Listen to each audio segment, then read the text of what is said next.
Մարդկանց թվում է, որ ես ասում եմ, որ Նիկոլը տանում է պատերազմի, նշանակում է ես պատերազմ եմ ուզում։ Ժորժ ջան, այն որ ես եմ տեսել, դուք կինոյում եք նայում տեսնում, կամ գիրք եք կարդում։ Այն միջոցառումները, որ ես եմ կազմակերպել, դուք գրքերով եք տեսնում, կարդում, կինոներում եք տեսնում։ Չկա զինվորական, որ կուզի պատերազմ, հիշեք դա, հիշեք, բայց պատերազմից խուսափելու համար դու պետք է ազգային քաղաքականություն վարես, ազգին լինես նվիրված, հակառակորդը պետք է տեսնի, որ ժողովուրդը պատրաստ է պաշտպանի իր երկիրը ամեն գնով, միայն ու միայն այդ դեպքում մենք կարանք խուսափենք պատերազմ։ Բայց երբ որ մենք փողոցներից պոկում ենք մեր հերոսների նկարը, դպրոցներից հանում ենք անունները,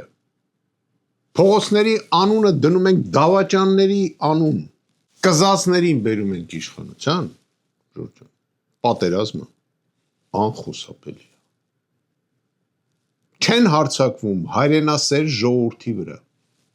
չեն հարձակվում պատմությունը հիշող ժողովրդի վրա, բայց հարձակվում են կզողի վրա։ Դրա համար այն ինչ որ դուք գրում եք, չգիտեմ, ճիշտ ասած զարմացած եմ այդ կանանց վրա։ Վերջում էլ մի պատմություն պատմեմ, 10 տարի առաջ, երբ որ Սիրիա մտան ռուսական բանակը, ես գնացի այստեղ, ռազմական կցորդ էի, գնացի մի հատ կաֆե։ Եվ տեսնեմ, այդ կաֆեի ադմինիստրատոր կինը նստած լաց է գրում։ Մենք էլ դեսպանատան աշխատողներով էինք, միշտ գրում այնտեղ խաց էինք ուտում։ Հարցրինք ինչ է պատահել։ Ասես տղայից զորակոչել են, տարել են ինչ որ մի ստորաբաժանում, որտեղ պատրաստում են եւ պետք է տանեն Սիրիա։ Այդ կինն էլ ոչ ամուսին ուներ, ոչ հերնումեր ուներ, ոչ եղբայր ուներ, ոչ քույր ուներ։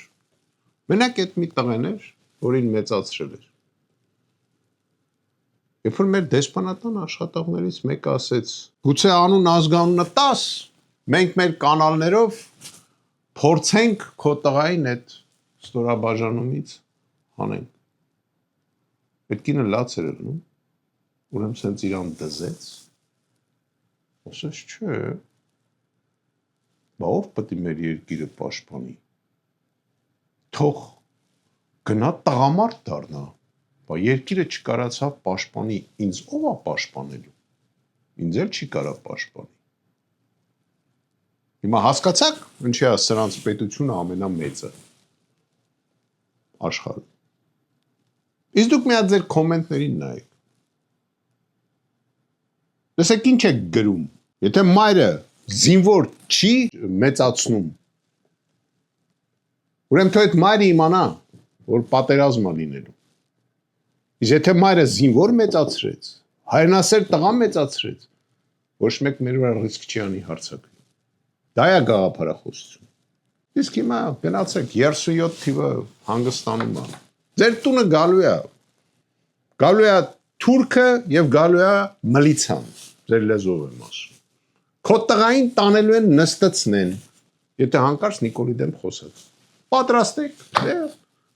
բան պերեդաչա տանելու։ Այս ամեն ինչը մենք կարանք ուղենք։ Մենք պետք է համերաշխություն ստեղծենք մեր ժողովրդի մեջ։